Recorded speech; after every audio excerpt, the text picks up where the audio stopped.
दोस्तों, क्या आपने शादी के ऐसे रिवाज के बारे में सुना है जिसमें दुल्हन की माँ को दूल्हे के साथ सोने को कहा जाता है, और एक ऐसा भी रिवाज है जिनमें दुल्हन के कपड़े उतारे जाते हैं, और एक रिवाज में तो लड़के को कुत्ते के साथ शादी करने को कहा जाता है। तो आइए आज हम आपको दिखाएंगे दुनिया भर के देशों के शादी के कुछ ऐसे अजीबोगरीब रीति रिवाजों को जिनको शादियों के दौरान निभाया जाता है। ये परंपराएं इतनी उल्टी और विचित्र है कि सुनकर ही आपका दिमाग हिल जाएगा। नंबर 1, दुल्हन के कपड़े उतारना। विश्व के सबसे विकसित देश चीन में ये बेहद ही अनोखी परंपरा निभाई जाती है, जिसमें किसी दुल्हन की शादी में जाने के बाद दूल्हे के दोस्त दुल्हन के कपड़े उतारते, और ये कोई नहीं जानता कि ये परंपरा बेहद ही शर्मनाक है। लेकिन अगर कोई महिला इस परंपरा को निभाने से इनकार भी करती है तो ऐसी मान्यता है कि उसका विवाहित जीवन जल्द ही खत्म हो जाता है। यही वजह है कि ना चाहते हुए भी दुल्हन इस परंपरा को निभाती है। नंबर 2, दुल्हन की माँ और दुल्हन के साथ सोना। अफ्रीका के कुछ गांव में एक बेहद अजीबोगरीब प्रथा का पालन किया जाता है। यहाँ शादी की रात पर शादीशुदा कपल के साथ दुल्हन की माँ भी सोती है। दुल्हन की माँ इसीलिए कपल के साथ पहली रात सोती है, जिससे कि वो अपनी बेटी को बता सके कि उस रात क्या करते। कई बार दुल्हन की माँ की जगह कोई और बुजुर्ग महिला साथ में सोती है, जो दोनों को वैवाहिक जीवन से जुड़ी कई बातें समझाती है। माना जाता है कि आज के वक्त में भी ये मान्यता अफ्रीका में निभाई जाती है। शादी की रात के अगले दिन बुजुर्ग महिला घर के अन्य बुजुर्गों को भी बताती है कि कपल ने अपने वैवाहिक जीवन की शुरुआत सही ढंग से की है या नहीं। जानवरों से शादी।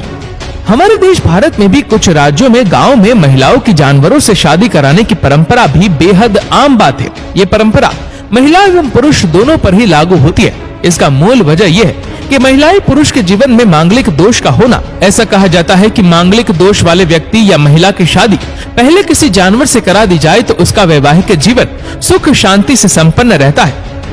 लड़की को शादी से पहले भगाकर ले जाना। टाटो पाडो भारत की इकलौती ऐसी प्रजाति है जिसमें एक विवाह को तब तक माना नहीं जाता जब तक कि वह 1 साल तक लड़की को अपने साथ रखकर एक बच्चा प्राप्त न कर ले, वरना इस प्रजाति में ऐसा ना करने से शादी को शादी नहीं माना जाता। सच ये है कि जिस किसी लड़के को किसी लड़की से शादी करनी होती है तो वे उस लड़की को रात में लेकर भाग जाता है और उसे अपने साथ रखता है तथा दोनों संबंध बनाते हैं। लड़के और लड़की के माता पिता ऐसा करने से बहुत खुश होते हैं। वहाँ के लोग इस परंपरा पर पूरी तरह से विश्वास करते हैं और बखूबी निभाते हैं। दुल्हन को कमरे से किडनैप कर लेना।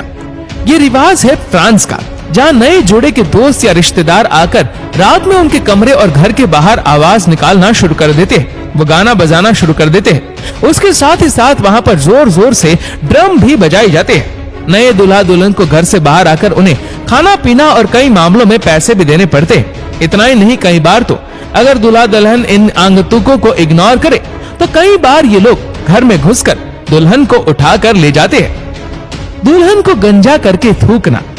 केन्या में मसाई जाति के लोग जब अपनी बेटी की शादी करती है तो शादी के दिन अपनी बेटी का सर मुंडवा देते हैं। इसके बाद लड़की के ऊपर थूका जाता है। इसे वे आशीर्वाद कहते हैं। वैसे आमतौर पर थूकने को कहीं भी अच्छा नहीं माना जाता, लेकिन मसाई लोग अपनी इस परंपरा को सौभाग्य का प्रतीक मानते हैं। और साथ ही आपको ये भी बता दें कि समुदाय में शादी की रात से पहले दूल्हा अपनी होने वाली बीवी का चेहरा नहीं देख सकता, यानी दुल्हन का चेहरा देखो सीधा शादी की रात।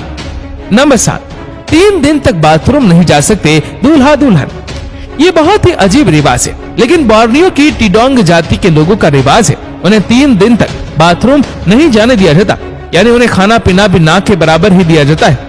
इसके अलावा उन पर पहरा देने के लिए समाज के बड़े बुजुर्ग मौजूद रहते हैं। ऐसा माना जाता है कि अगर ये लोग शादी के तुरंत बाद बाथरूम गए तो उन्हें बहुत बदनसीबी का सामना करना पड़ेगा।